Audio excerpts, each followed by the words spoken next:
Before we get going, I'm going to just say a few words of introductions, and then I'm going to hand things off to my colleagues to do the talk. My name is Marc-André Pigeon. I'm the director of the Canadian Centre for the Study of Co-operatives. Before we begin today's talk, I want to acknowledge that we're coming to you from the land of Treaty 6 peoples, the Cree, Dene, Blackfoot, Saulteaux, Nakota Sioux, and the Métis Nation. And from them, I think we can learn to be grateful for the land, the water, and the skies that make all of this possible and that make renewable energy possible. We can also recognize the importance of being good stewards of this land and good ancestors to all our children by being good neighbors to one another. I've said something like these words of introduction many times now in our events, but to me, they have a special poignancy today because of the cloud that hangs over us all with the Russian invasion of Ukraine earlier today. This is manifestly not what good neighbors do. If there is one thing we can learn from today's talk that is relevant to what's happening today, it's not to retreat from the challenges of our world, but to confront them, whether they be existential threat of events like in Ukraine now, or the existential threat posed by climate change. So today we're going to share with you some of the fruits of our months of research and labor aimed at understanding the scale and scope of the renewable energy cooperative sector, its barriers and enablers, and the people who are behind those cooperatives and are confronting these challenges that we all face by putting words into action. Before I turn things over to my colleagues, a couple of words on how we got here. So it was a bit over a year ago. I was talking to Glenn Bohe at the Cooperators. The Cooperators is one of the Canadian Centre for Study Cooperatives' long-standing supporters. And Glenn was kind of interested in funding some research related to renewable energy and cooperatives, but we were still a little fuzzy on exactly what that would mean, what that would look like. So we kind of agreed to each of us step back and give it some thought. Around the same time, my colleague here at the policy school, Martin Boucher, the person who did that video in the waiting room, we were free associating over what we could do together in a kettlebell workout. And Martin and I share this passion and abiding interest in public policy, and we both served or been involved in renewable energy cooperatives. So we thought, well, one place to start our kind of thinking was to hold an online event exploring this kind of place of cooperatives and public policy. And when I told Glenn Bohe at the Cooperatives about that event, and this was 1 year ago today, by the way, the penny kind of dropped. Glenn and I both realized we had an opportunity to do something interesting here about really kind of understanding the size of the sector. So then we used this online event. Again, it was 1 year ago today, February 24th, 2021. We scoped out what we would do. And the results of that effort are what we're going to share today. I'll just say a couple more things. After our presentation, we're going to make our report and a map of renewable energy cooperatives available on our website. I'll be posting a link to this kind of part of our website where you'll be able to pull the report and access that map. Now, just a few words of introductions. I've already mentioned that Martin works with me in the Public Policy School, the Johnson Shoyama Graduate School of Public Policy. Martin's work focuses on the social technical pathways to clean energy. I tell anyone who will listen that our policy school should be very grateful to have Martin as part of our team. He brings an energy and can-do attitude that I think we all badly need right now. I'll also tell anyone who will listen how lucky we were early on to recruit Renata Leonhardt to our research team.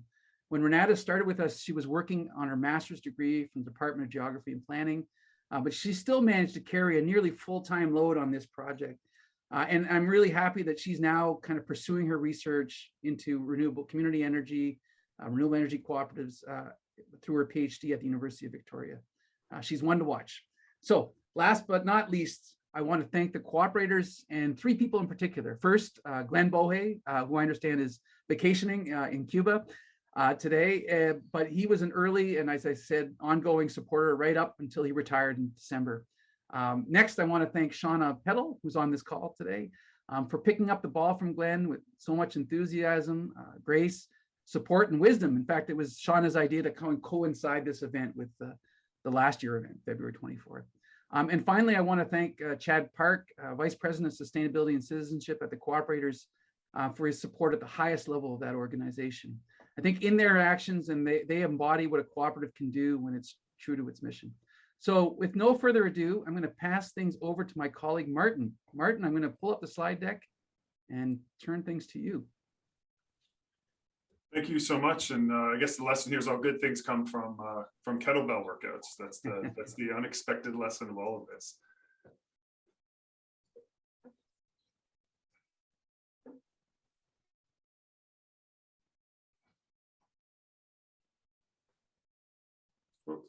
I don't see it there, Marc-André. Apologies. I will get this going right now. Here we go. Perfect. And 1 second. So go ahead, Martin. So as Marc-André said, we're really excited, and by we were Renata, myself, Marc-André, really excited to kind of release this work, and we've been working quite hard on kind of putting the pieces together today for this report release, and we hope that this is start of something that continues moving forward, because we've really felt that there is a lot of good energy related to renewable energy cooperatives here in Canada. Next slide, please. So just a brief overview of what we're going to cover here today. I'm going to provide an overview of renewable energy cooperatives and some of the data collection that we did. And all of this aligns very much with the report. So that covers chapters 1 and 4. And then we're going to turn it to our wonderful research assistant, Renata, who's going to talk about barriers, enablers, and trends, and all of the really great research she did and interviews that she did throughout this work. And then we are going to close the loop with Marc-André talking about recommendations and next steps, and that will be featured in 9 and 10. And we hope that this tantalizes you enough to go in and read the report that we did, as well as take a look at the map that we put together that really captures the sort of the story of renewable energy cooperatives here in Canada. Next slide. So when we started out our mission here on renewable energy cooperatives, we were really interested in, I guess, like first understanding, well, what kind of value do renewable energy cooperatives bring in Canada? I think we think they respond to climate change, reducing emissions. We're seeing increased pressure nationally, internationally to reduce emissions. There's certainly an opportunity for renewable energy cooperatives to advance that. They potentially, and I think the value that this work brings is to overcome the challenge of provincial silos. So anyone who knows anything about the electricity systems here in Canada knows that we have very different systems from province to province, and there's different sort of opportunities and challenges with renewable energy cooperatives as we move across this country. Also enhanced communities. That renewable energy cooperatives are, by feature of being a cooperative, are democratically controlled and can generate in many cases, and we've seen this quite a bit, local economic opportunities. And we observed initially that there was very limited research on renewable energy cooperatives. So despite all of the wonderful things that that renewable energy cooperatives, that can do and do, there's not a lot of research that sort of connects the dots. There was some about 5 years ago at Census, but not nearly as robust as what we have put forward, and not updated. So we thought this was a really great opportunity to really elevate all of the wonderful work that the renewable energy cooperatives are doing across Canada. Next slide. So we were motivated by two kind of critical questions. What is the current state of affairs of renewable energy cooperatives in Canada? Because there was a whole pile of renewable energy cooperatives, different provinces doing different things, but often there wasn't a lot of understanding of what was done at the national level. And how can renewable energy cooperatives overcome obstacles and leverage opportunities within the Canadian market? Next slide. So we set out to collect some information on this, and we sort of have two streams of research that we did. One was desk research, which is the census information, and that's where we have our map. So we collected demographic information around who were in cooperative boards and renewable energy cooperatives, mapping geographically across the country. We wanted to understand the energy mix. What exactly were these cooperatives doing, the board makeup, and the type of cooperatives. And then we also did interviews to supplement this to get a deeper understanding. And this is where Renata did the heavy lifting. And we tried to unpack, and Renata's going to go into this, barriers, enablers, trends, and next steps that we heard from our interviewees. Next slide. So we collected renewable energy. We made a census database of renewable energy cooperatives in Canada, and we have our map, and that's going to be released right after this presentation here today, but it collects all kinds of information related to renewable energy cooperatives. But I think what it really does is it allows people to see kind of where we're at for themselves, renewable energy cooperatives in Canada. Next slide, please. And we also collected things like timescale information and data. So what you're seeing on the top slide are the formation of renewable energy cooperatives in Canada by country, that's that blue line, and then by province. And that allows us to sort of see patterns emerging in different provinces and help us to understand perhaps what worked well and what worked less well in supporting renewable energy cooperatives. So you see in the top slide that you have that orange line is Ontario, and initially, at least, Ontario was still has the lion's share of renewable energy cooperatives, but was fast out of the gate with renewable energy cooperatives, particularly as it relates to the Feedin tariff program that they initiated in 2006. That really was quite a supportive policy for the formation of renewable energy cooperatives. But when you knock off Ontario, you see the second slide, you can see that, there's a lot of other action happening in our other provinces. And even recently in Saskatchewan and Alberta, there's been some growth. So I'm going to turn it to Renata to talk about some of the interviews she conducted. Yeah, thank you, Martin. So I'll present some of the findings from the interviews, specifically some of the barriers, benefits, and also the drivers that are happening now for renewable energy cooperatives in Canada. Next one. So just a brief overview of our interview participants. We sent interview invitations to over 80 people involved in renewable energy cooperatives, or I'll call it RECs here. And we were able to identify people from all provinces except Nova Scotia and Prince Edward Island. We conducted 24 interviews with current and former board members, with cooperative association members, and also with staff. And most of them are representing the provinces of Alberta and Ontario. So, next one. In the first question, we asked the participants about their opinions on the current status of RECs in Canada and also in their respective provinces. Overall, most participants think that the sector is growing or stagnant, and only one think that it is shrinking. These perceptions, however, vary from province to province.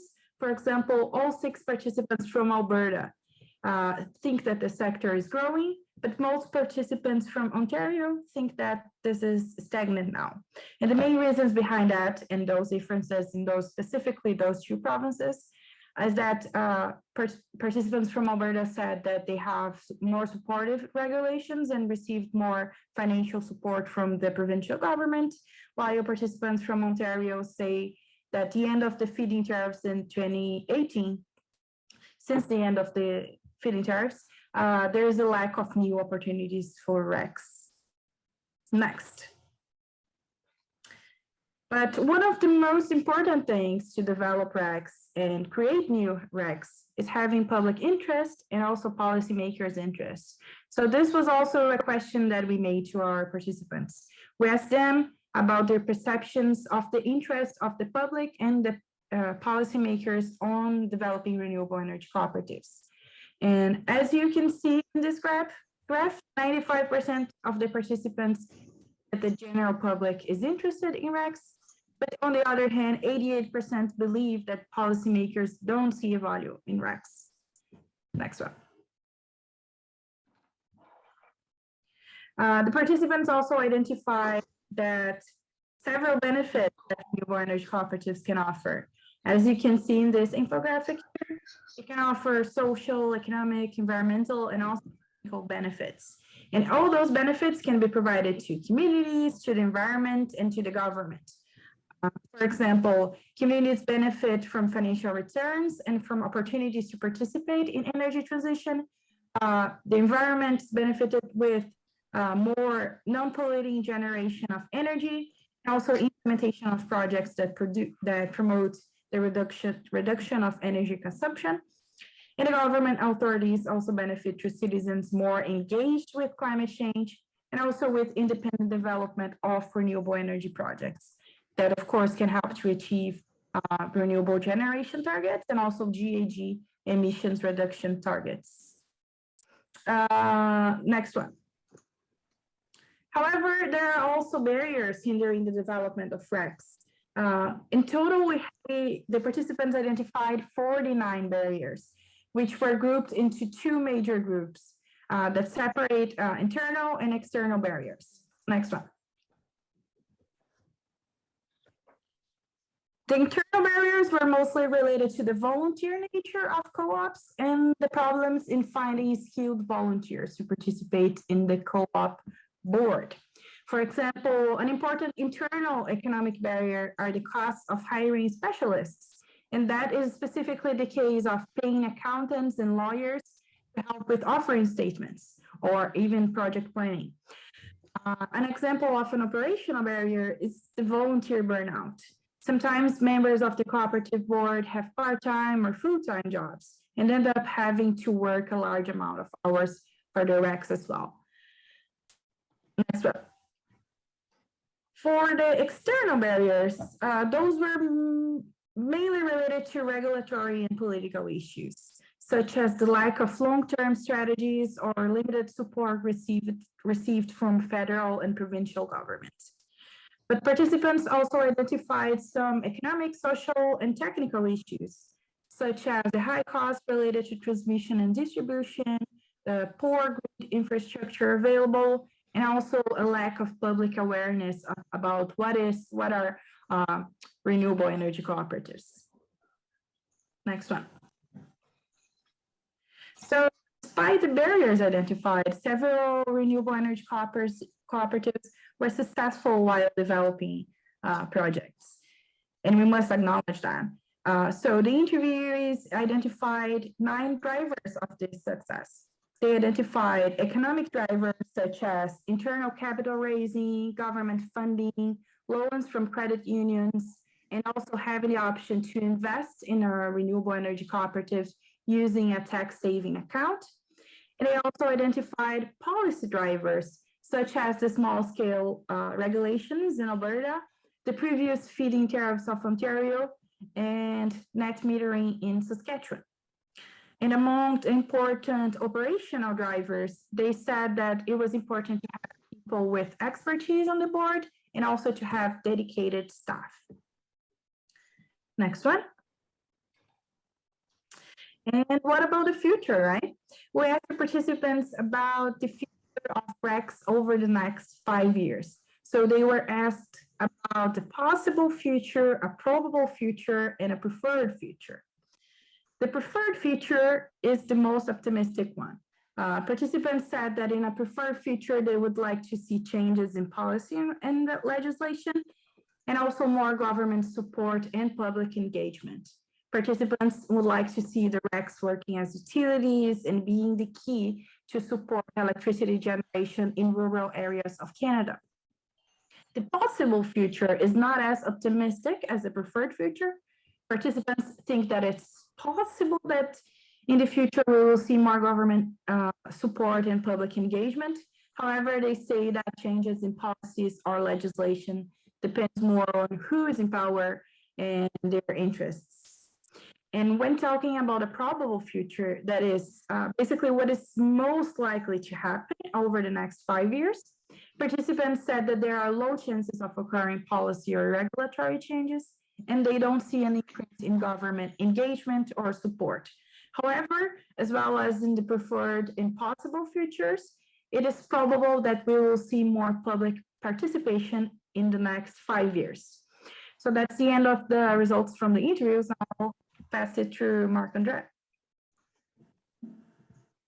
Great, thanks, Renata. So we pulled a lot of information together for this study, the census data, our 24 interviews, and then we were kind of thinking, well, what do we do with all this? What's the next step? You know, we have this sense that the policy environment extremely important for shaping the opportunities for renewable energy cooperatives. We know that there's a strain on volunteers. Even the most successful renewable energy cooperatives have challenges with just keeping people engaged day to day. It's a lot of work to pile on top of your kind of day-to-day job or the rest of your life. There's some renewable energy cooperatives are very successful at raising capital, others more challenging. There's the winds of political change. All these things that Renata just talked to you about and that Martin set up in context are kind of playing out on the landscape of renewable energy cooperatives in Canada. So we kind of set our minds to thinking about, well, what's the kind of next step if the renewable energy cooperative sector is going to play a bigger role in Canadian society, what needs to be there? And I think where we ended up, we're with roughly three recommendations, and I'll just talk a little bit about these. First, I think as a kind of first step, we spent a lot of time going to renewable energy cooperative websites and trying to gather data that was available. And this was really challenging. We didn't give this a lot of weight in our presentation so far, but there were a lot of websites where we just couldn't find basic information like, when did the co-op start? How much energy does it generate? What kind of revenue is it generating? We couldn't find annual reports. There was kind of a real gap in terms of publicly available information. So we did our best and we generated this map, which we'll share at the end of this talk. But we would really love for the sector itself to kind of get back to us and say, well, you know what, Marc-André, you got that wrong. We were actually created in 2010, not 2011. I'm just making an example here, but that's the kind of thing we would love to get back from the sector, is validate the data that's in our map. And we think this is important because, and I'm kind of jump around a little bit in the recommendations. If you go to recommendation 3, we think there's a real opportunity and frankly a need for the sector to create what some people refer to as second tier organization, what we have called a league. I'm the one who suggested the word league because this concept of a league was quite common in the early day of cooperatives and credit unions particularly. But these were organizations that had a mission of doing education, advocacy, some shared services. That's basically what we heard the sector kind of needs is some collective capacity to engage policymakers, given the importance of the policy context for shaping the future of renewable energy cooperatives, but also supporting each other in terms of best practices, ways of saving money, ways of raising money, how to get good volunteer board members, how to recruit good staff, all those challenges and those enablers that we talked about. We see an opportunity to share that knowledge. And when we had our event last year at this time, we had so much interest from the renewable energy cooperative sector, and they were just all very eager to speak to each other. So it just seems like a bit of a no-brainer that there needs to be some kind of entity that brings people together. I will say that there was one such entity in Ontario for a short while, but it kind of fell off the map when the province got rid of its Feedin tariff program. So, around 2017-18, that federation of renewable energy cooperatives in Ontario kind of just stopped happening, basically. People just didn't have the energy or time to continue supporting it. And it was kind of an on the side of your desk kind of operation from the looks of it, based on what we've heard from people we spoke to. So we think there's an opportunity to maybe think more on a national scale for something like what that federation was, what we're calling a league.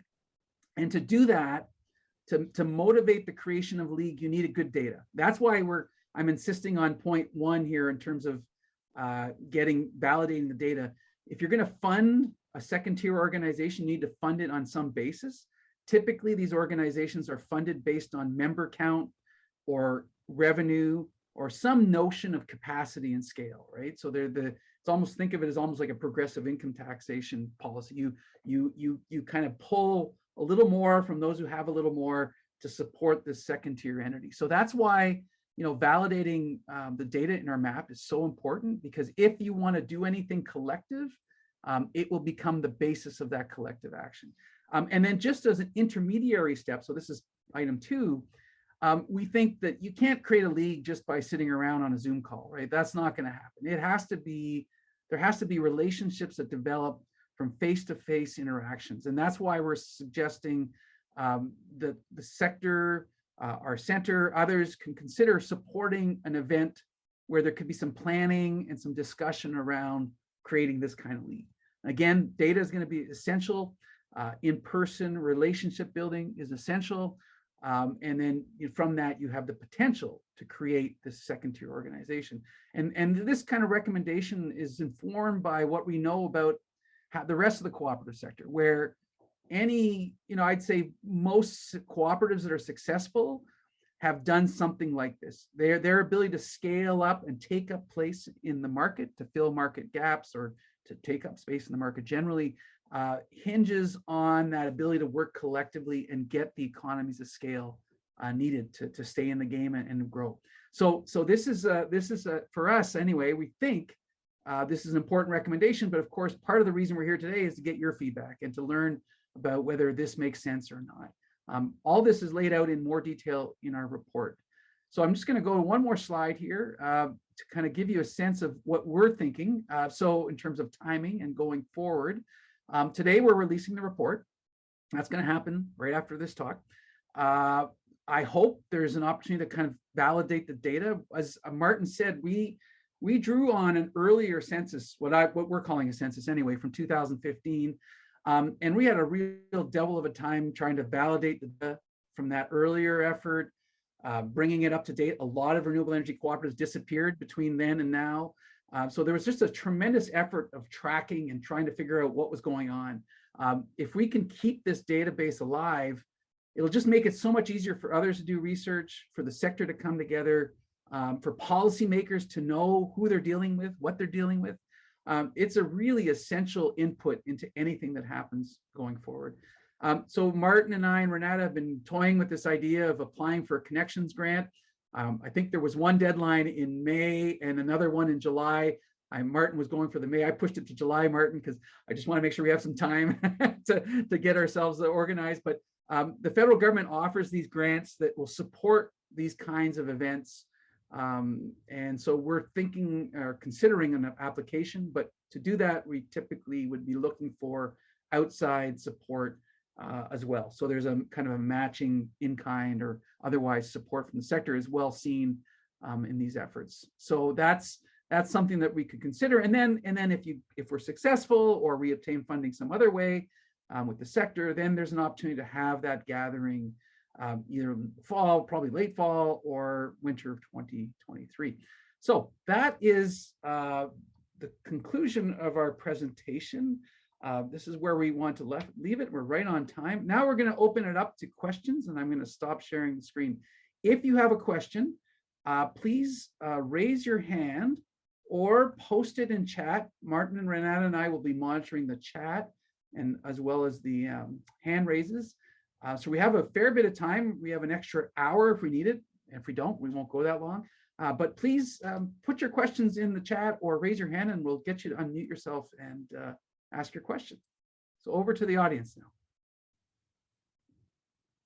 I saw some conversation in the chat. Martin, anything that we need to flag there? Rosemary is asking, have credit unions assisted in the developing new renewable energy co-ops?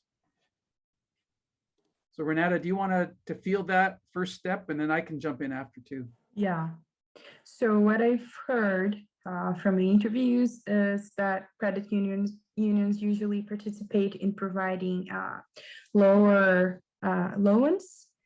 For some renewable energy cooperatives, they said that they didn't have the initial funding to start the project, so they needed like those huge loans. And when you go into a bank, it was hard to get a loan because they didn't think it was like safe to invest in a renewable energy cooperative, and also it was too expensive for a cooperative to accept a loan from a bank. So that's when the credit unions came and provided, like, offered the opportunity to actually have a loan and in with lower interest rates. That's what I've heard.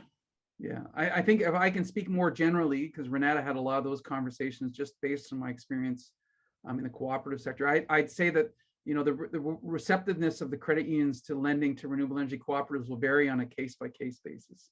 It'll depend largely on the credit union, its mission, its kind of strategy, and how it sees things. I do know that generally there's a long-standing concern in the cooperative sector about general lack of credit from banks and credit unions, because funny enough, even if you're in a credit union, some people don't understand the cooperative model.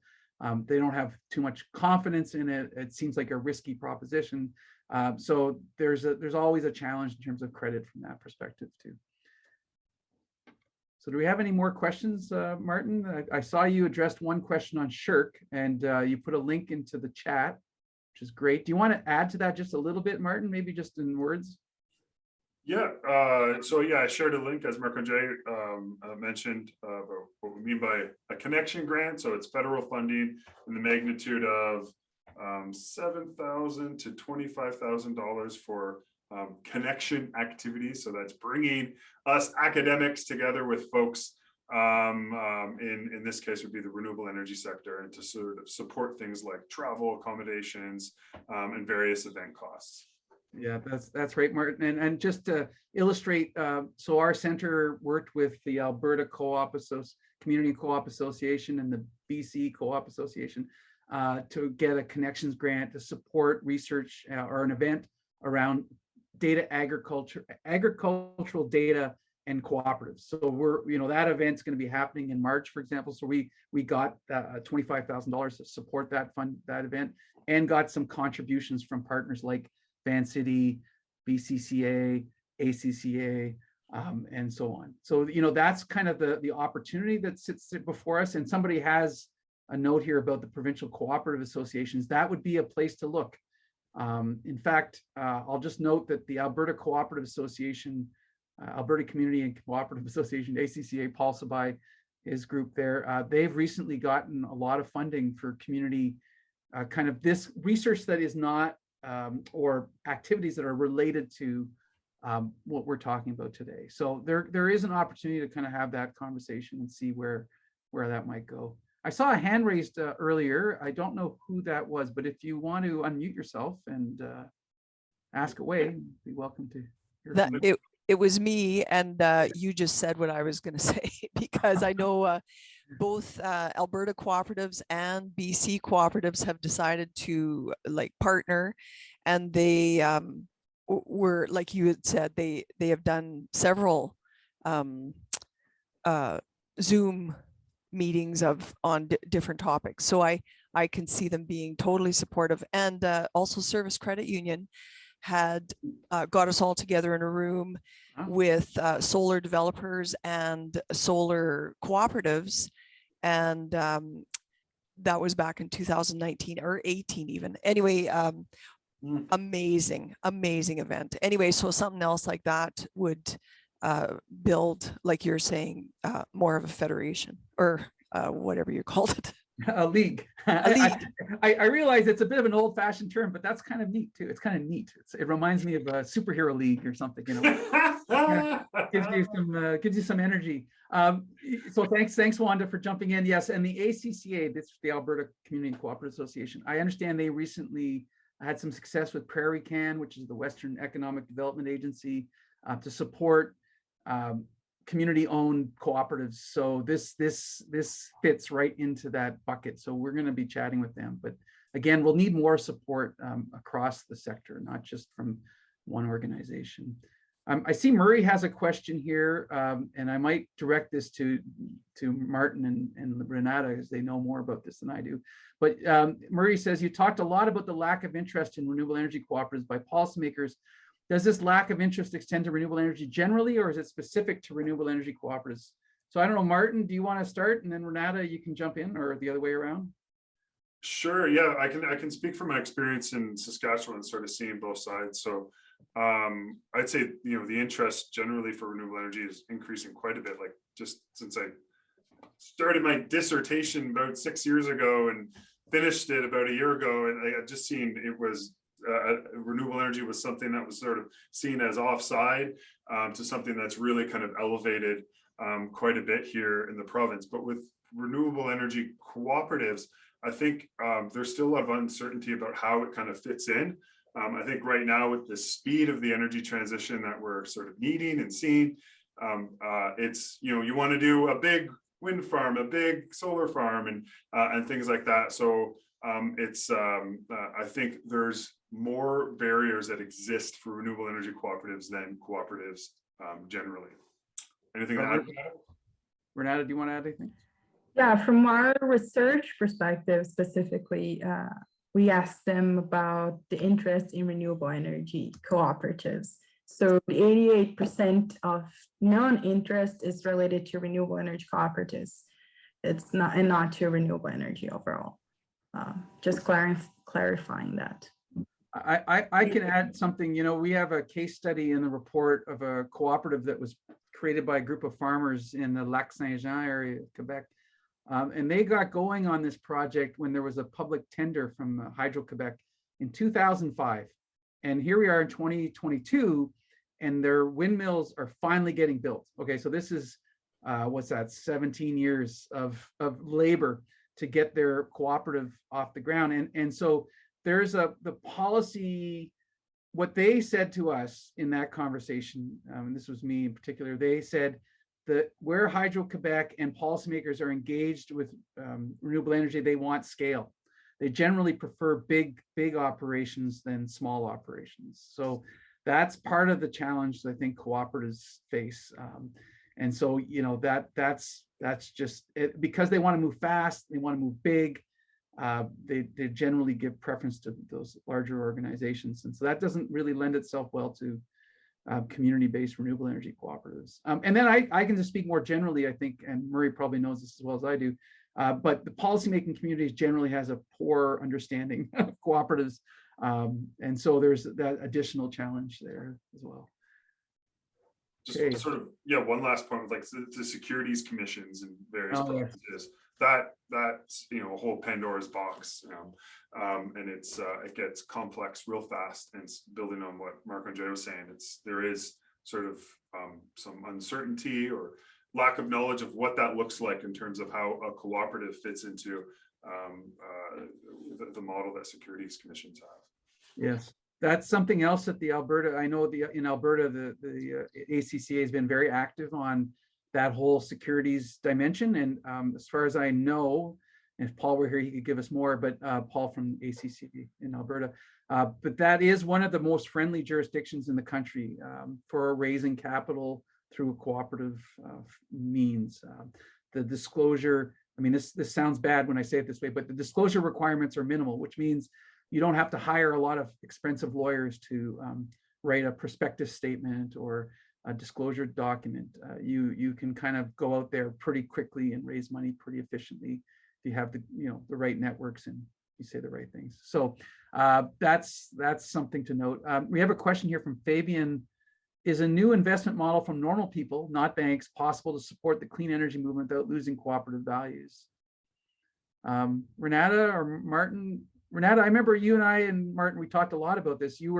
Because Renata comes from more of a community energy perspective, you were surprised at how some of the renewable energy cooperatives were successful in raising money. Can you just speak to that a little bit, Renata?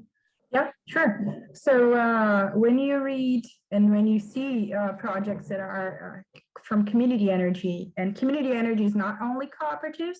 Cooperatives are like one type of community energy, but you can have, for example, indigenous communities developing renewable energy projects or any community. And the concept of community energy is basically having the ownership or to be able to coordinate and your own generation of renewable energy. So when you understand and learn about examples of community energy, what you see is that commonly there's a lack of funding for those projects. It's hard to raise money for that. Usually they depend on government funding. And what is different from co-ops specifically is that usually it's easier for co-ops, at least what I heard in the interviews, is that it's easier to raise money internally with members than it is for all other types of community generation of renewable energy. And I think your question specifically addressed to is asking about like maybe renewable energy investment cooperatives. Would you like to talk about it, Marc-André? Yeah, sure. So, I mean, I think a lot of the cooperatives, we didn't break this down in our presentation, but it's in the report.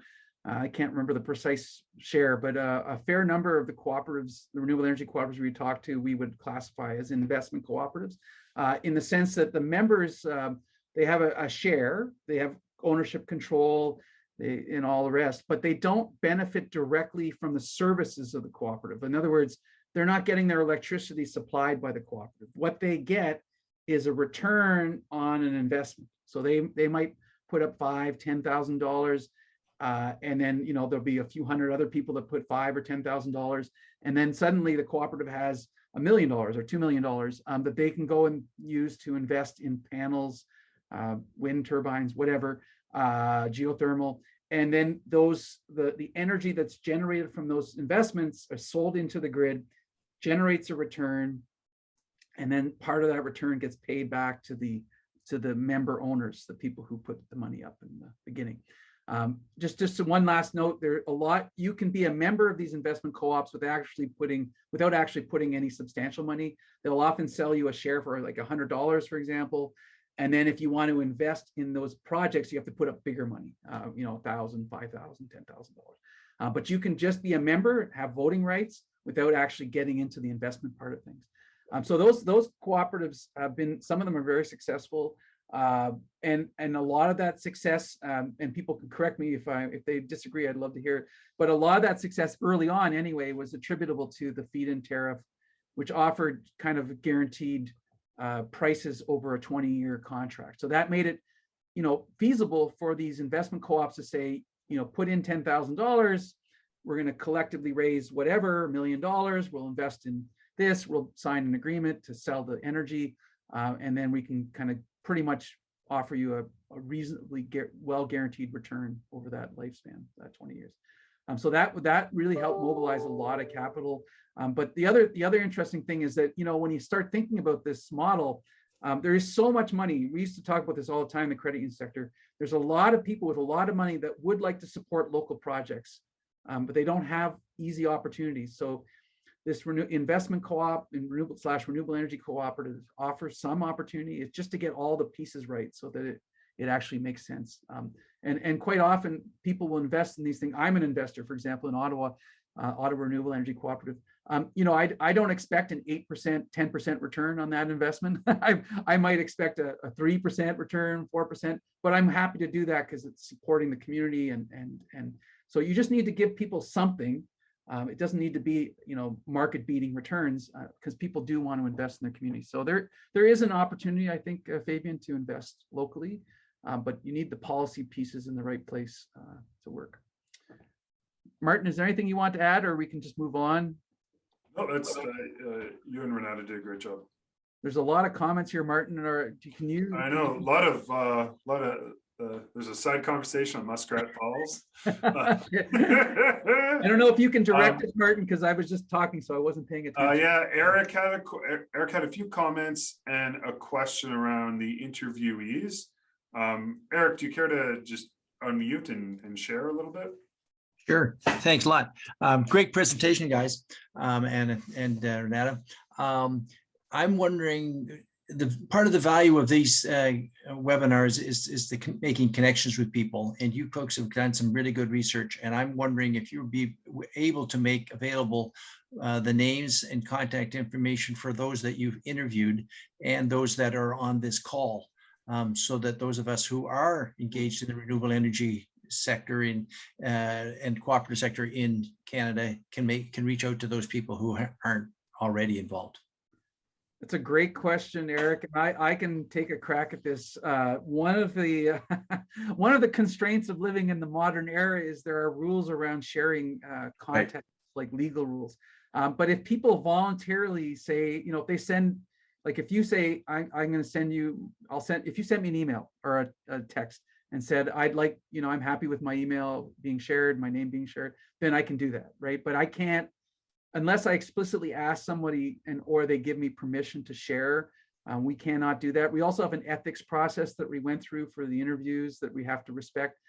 So it has to be, you know, unfortunately, that we have to have people kind of proactively tell us it's okay to share. And we can, I mean, I think by organizing an event where we can invite people, that would be a way. Then, you know, you'll be walking, hopefully in person, you'll run into somebody and you can just start up a conversation. But we have legislative legal restrictions around that, unfortunately. Yeah, I know those, and that's why I'm asking if there's some way you can facilitate that to happen. Yeah, I mean, I think what I will just say is if the people proactively signal to us that, you know, they're okay with that, and then we can do that for sure. Yeah, I see Mike had a comment here, Martin. Well, I would just add in on that point. I would say that the map that we have has both website and email contacts Yes. for those cooperatives. So that'll I think paint a picture of some of those especially when there's email addresses of so those ones were shared or publicly available. So I would take a look at that, and that's after we'll be releasing that very, very shortly. Great point, Martin. Thank you. And Renata, do you want to add to? Yeah, can I just add something? So the contacts there in the map are not necessarily the ones that we interviewed, but there is like all data that we could find online in the general email that each cooperative provide on their websites. So yeah, in the map, you can just open the map, click on each cooperative, and it will pop up their email, Facebook, LinkedIn page, or. I should say, oh, go ahead, Martin, sorry. So this is recorded. I have a random idea just to throw out there right now. If people on this call are comfortable sharing their contact information, if you put it in the chat, we could, that could be sort of a list that we have, right? Yep. So you can put and some people are already doing that already. And that could be something we pull after the meeting. That's easy to do. And share. So if you're comfortable, put your name, your whatever your connection is, and then your email, and then we'll count that as permission to share your email. Yeah, that's good. That's good, Martin. You know, just while we're talking about the database and the online map, you know, I just want to underline something we didn't maybe give a lot of weight to, but we were pretty exhaustive in trying to collect these census data. We had and Renata's friend Camila, I should have thanked her as well. Camila Martins, I believe. Renata, is that her last name? Mm-hmm. Yeah, Camila did extremely great work. She not only looked at the websites, she went to the Facebook pages, LinkedIn pages, social media, general searches. I mean, we tried to cover we looked at databases too, like online repositories, so government registries. We tried to cover every conceivable angle on identifying the renewable energy cooperatives in Canada. It was a monster job. and even at that, I'm pretty sure we got some things wrong. So, you know, again, that validation is important, but, you know, some of this contacting people will be, I think, helpful part of that process. Yeah, thanks for that, Renata and Martin. That was great. Good point. Martin, I just see Mike has a comment. Can I jump to that and then I'll turn it back to you? Mike says that solar and wind energy generation require an inordinate amount of initial investment, much higher than conventional sources. So is that a field that will be more difficult for cooperatives? Yes and no. I mean, I think, Mike, that's the point I was trying to raise earlier with the investment co-ops. They're capable of raising, you know, millions of dollars if the institutional and the policy environment is right, if it gives them a fair shot at things. People have money they want to invest. It's just to mobilize it and give them some certainty of return. It doesn't have to be bulletproof, but something. It can't be just a wild-eyed, you know, hope and prayer. You know, the people at Valley O Cooperative, they had to make a multi-million-dollar investment. They only have 100 members, many of them farmers. So they put in a lot of money, and it was a slog for them, but they were able to do it in part or largely because they ended up winning a tender from Hydro-Quebec. So that certainty of demand. I'm a demand side guy. If you have a certainty of demand, the supply will come. the supply of money will come, and then the capacity will come. So that is really key. Martin, did you want to jump in next or turn to the next person? Susan has had her hand up for a while. Okay, great. Susan, over to you. Susan Tanner. I'm muted. Sorry about that. I was just asking if anybody had done any work on how best to promote renewable energy co-ops. It seems to me that we could get together and do some promotion across the country on that. Right. Well, that's part of what a league, like a second tier organization like a league typically does, right? They market collectively. They do government advocacy, which is you can think of that as another form of marketing. And then I think they could draw on the abilities of, like, I'm going to speak to OREC, and Dick Bacher is here and he knows this better than I do, but OREC has had some pretty good success in raising money locally through marketing. And so, you can leverage those lessons, or how they did it, what they did it, how they did it, where they did it, all those things. Yeah, Marc-André, to leverage that. Yeah. Marc-André, Go ahead. I'm on the OREC board. There you go. And I have been with many different NGOs, but I didn't hear about any promotional aspect when you talked about the grant money. And it also seemed like a very small amount of grant money, because promotional activities can be expensive. So, Sure. but I didn't know if you had actually done any specific questions on it or any work, or no. So that's something to be done in the future. Sure. I think Okay. that's all. Well, I can't commit to that from a research perspective, but there is an opportunity there for sure. And I think, again, that's what the benefit of creating a second tier organization is. You can funnel all that energy and those Right. into those organizations. Right. Yeah. Right. Thank you. Yes, and there are some renewable energy cooperatives in Alberta now that are doing a great work with engaging with the public. So I think that, I think connecting with them will be in the league will be a good idea as well. Are we allowed to have their info, or how should we connect with them? I think there's some folks there's some folks in the chat that have already sort of shared their email address, and then there will be contacts on the map. I think Dick knows a lot of these people too, Susan. Probably, I'm guessing. Yeah, I know we have some on our letter to the government, but Yeah. I wondered if the ones that had specifically got good promotional materials we might know about. Right. I'm not sure if I can share, because they told me during the interview, so I actually can't say specifically who. I see Raquel has her hand up though, and Raquel, if Yeah. I'm not mistaken, is from Alberta. So Raquel, do you want to jump in? Yeah. Oh, well, I just was going back to our hope of, thunderclapping all this good work and to the hope that we can work together more collaboratively. So I was just going to land you with another task after this is all over today, and that's to maybe put together, if those people that have entered into the chat and put their emails and such, or if we could collectively somehow generate a list of the different renewable energy co-ops that would like to, tag each other on social media posts or work together, tackle any aspect of looking bigger and badder than we are. I think that would be lovely. Yes. So Raquel, I think we can make a minimal commitment but we're a research unit. We're not the league, right? So we can make an initial contact out, but then it'll have to be up to folks there to take the lead on this. Yeah. That would be beautiful. I good boundaries there. But again, I'll just emphasize that the opportunity for a league meeting that we can help support through a funding application, and which would be good for our research efforts going forward, then you get a win-win, right? We get some research opportunity, you get some networking opportunity. Life is good.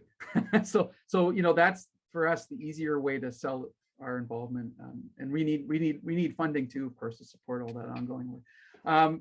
Okay, so any I hear that, and apologies if you'd already kind of made that clear, because I had a distraction at the door, so my bad. No worries. Raquel, did you have anything you want to add, by the way, just before we turn away from you, on Susan's question about marketing in Alberta? Is there anything you can share on that? Good idea. Okay. All right, Martin, were you paying attention to who's next or where we're at in the chat? Because it's just blowing. I think it's anarchy right now. It's anarchy. I think it's mostly comments. I do feel like I want to put some folks on the spot. Perhaps Roger. He's talking about some policy changes. So exactly this topic about some of the work that they're doing. Could I put you on the spot, Roger, to share a little bit? You shared a document in the chat. Maybe you could talk a little bit about that with the group, because I think it sounds like you're moving this forward already. Yes. Hi. Several of us on the call put in a letter to the two ministers in Ottawa, Guilbeault and Wilkinson, in December, suggesting various options. There's two areas that we kind of featured. One was to actually get more recognition for co-ops, which kind of addresses what we talked about earlier today. In other words, we are here, we can provide a role in mobilizing climate action. The second one was to, and that included things like encouraging investment through tax credits and raising small business caps and things like that. The second was trying to suggest the ways in which federal programs could be added to with special streams for renewable energy co-ops to finance projects, like say for the NRCan Smart Grids program. A special stream there for community financed renewables would be really helpful to a lot of us across the country. So I posted the letter. There's also a press release, which I think some people on the call will have had as well, which can be used locally to promote what we're asking for. I think each of us are also trying to promote provincially, and I think, as we said at the beginning, every province is different, so the advocacy at the provincial level is going to be different for each province. So this is something, again, which would be useful to have if we form some sort of league, to be able to compare notes between provinces to see what works and what doesn't, given the fact they're different. Anyway, that's a summary of what we've been doing so far. Thanks, Roger. I just wanted to jump in on that because Roger and Dick and others were instrumental, already are doing some of the work that a league would do, right? They're reaching out to renewable energy cooperatives across the country, getting input on advocacy material. I mean, all that work is happening already. It would be benefited from a kind of formalization, a bit more structure, and definitely, yeah. So yeah, there's a real appetite there. I see Dick, you just put your camera on. Did you want to jump in and say something? Yeah, I just want, I can't figure out how to put my hand up, so I'll just barge in. The document that Roger's mentioned, please, everybody else, take it and steal it and use it as appropriate at your provincial level and at your municipal level. The politicians don't know we exist. They don't know that there's money out there that wants to do this, and they don't know how to purchase or provide contracts to this group of people across the country that wants to invest in what they say we should be doing. So we're dealing with silos of government that don't understand what the other arm of the same government is doing or hindering. And we have pernicious regulation everywhere, in the electricity side, in the policy side. Anyway, I can go on, but please take the document, steal it as appropriate, and use it in your own jurisdiction. and get the word out to the media in every way you can, because that's the only way we'll get the governments to start to move. That's my rant for the day. Thanks, Dick. Okay. Martin, did anything else that you want to draw our attention to in the chat? Yeah, well, there's some alignment happening as we speak. So Leanne shared a Google Doc, and people are already. I have the Google Doc open to my left here, and they're already self-organizing. This Wow. group does not want to waste time. So I would just bring your attention to the Google Doc. Folks are sharing things there, and I guess after the chat, I can cut and paste some of those emails for folks, so it's all in the Google Doc. I think that makes life That's easy. a great idea. Yeah, good Yeah, job. so thank you, Leanne, for an even better for improving my suggestion quite a bit. And we do have some questions. So Shen has a question: when members invest in the renewable energy co-ops, do they show strong interest to participate in the governance of the co-op, like the business direction of the co-op? And is it a problem in terms of aligning with the interests and ideas of small investors and big investors? I may turn to Renata for this one, but from my experience of being on the co-op here in Saskatchewan, my perception, that experience showed that the members weren't highly engaged, but the board is very, very engaged. And I think you really have the boards work.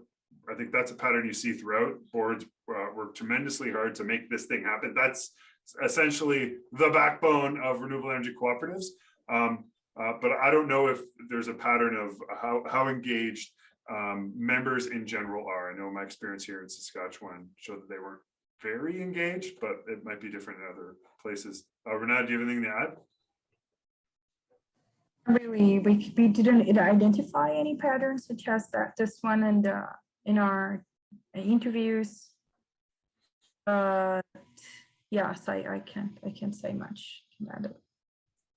What about Marc-André? You're in OREC. Anything to add there? Well, that was a few years ago, and Susan's here, but I don't recall. I mean, I think one thing that impressed me about OREC's board, and I'm sure it's still true, was the high quality of the folks on the board. Really, just very knowledgeable, skilled, and I don't know if that extends out to the broader membership, but there was certainly some capacity there, and I think, just on that, I just want to riff a little bit on something I think Dick and Roger were saying, is that there is a capacity out there that is really unrealized and untapped by policymakers. They don't recognize maybe that they have these people who are very knowledgeable, know a lot about renewable energy, know about the technical engineering side, right? Like on the OREC board, we had people who really knew their stuff, and there's an opportunity to tap into that creatively, and the policymakers haven't realized on. I'll just say one last thing on that. I'm on the board of the Cooperative Development Foundation, and one idea we're exploring is carbon offsets and development overseas, and renewable energy cooperatives could be one. And there's an opportunity there for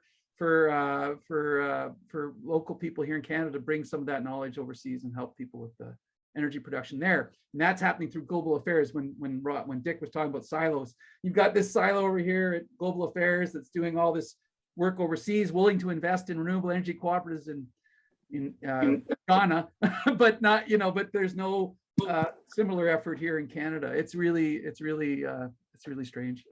Anyway, I didn't really answer your question, Martin, but I want to get that on the table. Can I speak to that point for a moment?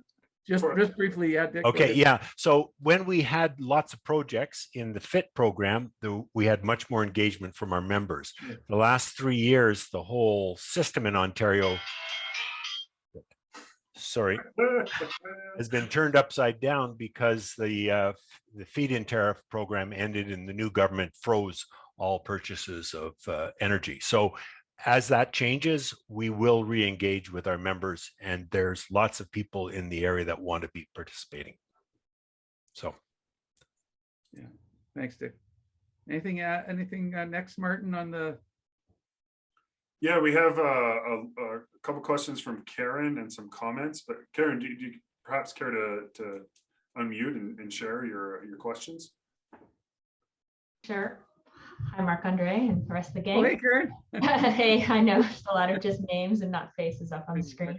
I was just asking because, with our international way of thinking often here at our center, I think about these things internationally. So I was wondering whether any of your questions might have gotten at this, or whether anyone knows how well connected we are with the best examples of how this is being done outside of Canada.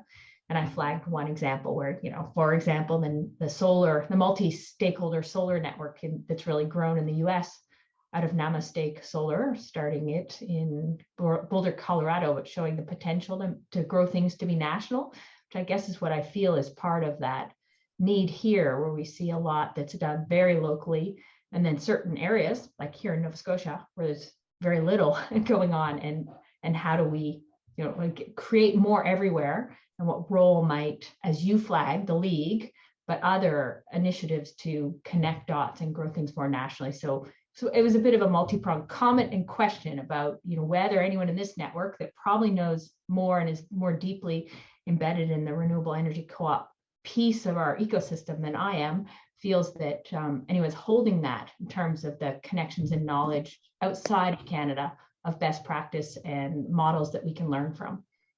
I think Dick probably wants to jump in here, because Dick and I have been corresponding about, was it the CEO or president of a major European organization coming to Canada. So go ahead, Dick.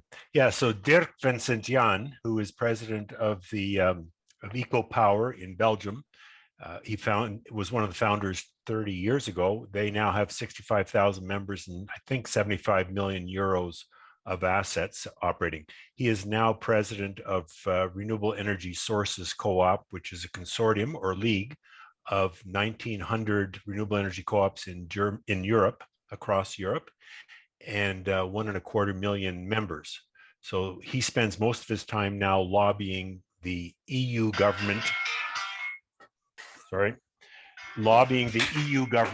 in Brussels about renewable energy policy, because Belgium or Europe is much like Canada, because the states in Europe control electricity, whereas the European government controls long-term policy. So they have the same silo structure or constraints that we do. Different, but similar. So anyway, he's coming to Canada. I think it's the 7th, starting the week of the 7th of March.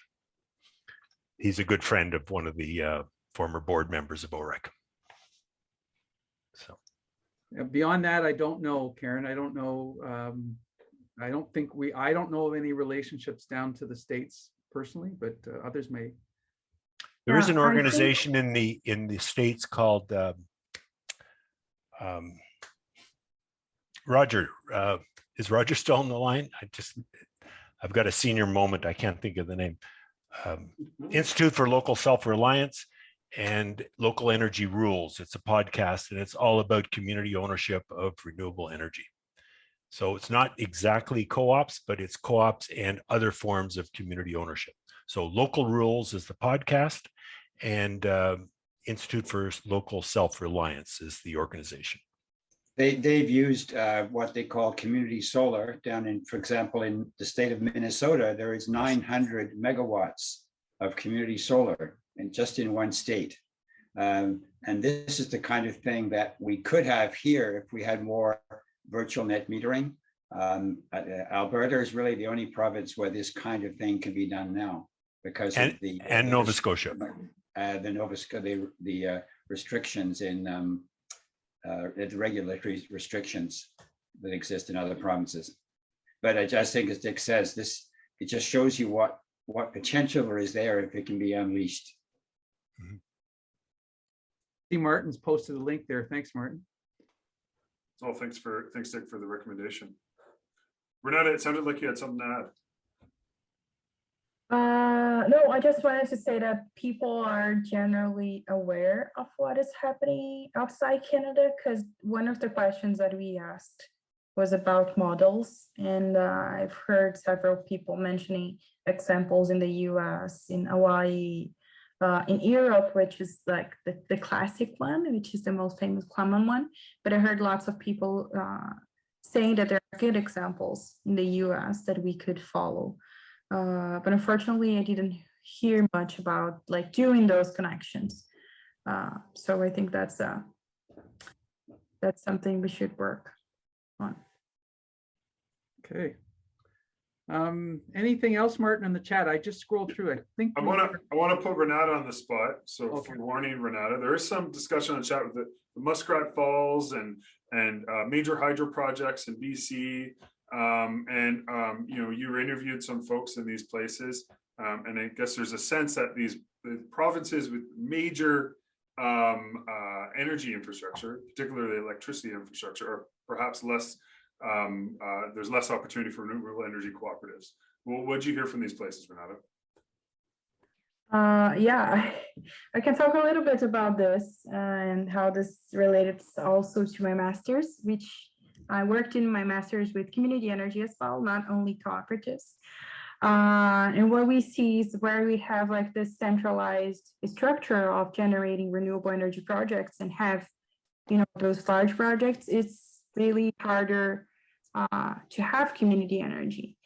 And in order to have community energy in those places, you need to have some, what I call like government tools or government instruments that allow those. And those would be like a net metering or feeding tariff, and any other program, like even efficiency programs somewhere as well.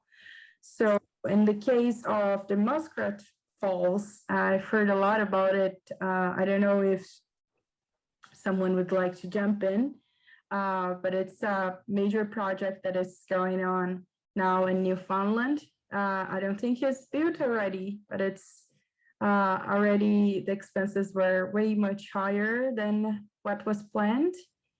And when that is done, they will have a share of renewable energy really high that maybe or may not pose not a really, maybe can create a really good scenario to have renewable energy cooperatives because you have lots of electricity generation already. Yeah, I'm not sure if I asked your question, but yes, that's it. Can I just add something really quickly, Martin? I spoke to a couple of forestry cooperatives in Quebec, and these are worker cooperatives. They were started in the 1970s, early 1980s, and all of them, or many of them, pivoted to biomass energy production around, was it 2011, 12, when energy prices were spiking.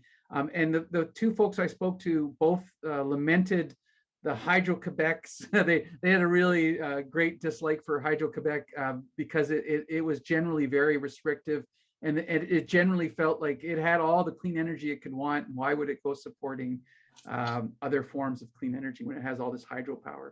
So there is something, it seems to be, at least in conversation, something people draw a link between the abundance of, say, hydro energy and a not enthusiastic attitude towards local renewable energy cooperatives. Mm-hmm. And Martin, I think that was something you made a point of a number of times too. Yeah, here's a shameless promotion on behalf of Renata. That's the publication that she was referring to. Read it and cite it. But it talks a little bit about what she was mentioning and what Marc-André was talking about with some of the policy instruments in the context of these energy transitions. Thanks, Martin. Marc-André, I was thinking, I'm not sure, what do you think? Maybe I could share a screen to show the map and how to find information in the map, or? Sure, we'll do that. I think Dick want to jump in really quickly. Go ahead, Dick, and then I'll share this. Just a very quick comment. Large investor-based utilities or provincially owned utilities more or less operate the same. They want to own every generation asset and every wire in their monopoly jurisdiction. So they have a bias towards big centralized power plants far away from the consumers so that they can own the generation, the transportation, the distribution, and rate base everything. If they allow lots of distributed generation from independents like us, they can't rate base as much. And in Ontario, that rate base is based on an 8.66% rate of return. So why do they want to do anything different than build a big power plant at the far end of the province and get long-term 40-year debt money from banks and pension funds? So that's the real challenge we all have. So again, thanks. That's Thanks, Dick. Okay, Renata, I think you should have the power to share your screen now. If you want to just briefly show, and then we can start wrapping up after that. I think we'll call it a day. Yes, just would like to show how to use this map and how to see information here. So here's our map. The link is in the chat. You can see the report is over here and the map is in the bottom. You can see that there are the symbols and the cooperatives are represented in this map depending on what type of energy they generate. Sometimes it can be multiple, such as this one here, or solar, this case here, wind and biomass. Let me find an example. So you can, let me see.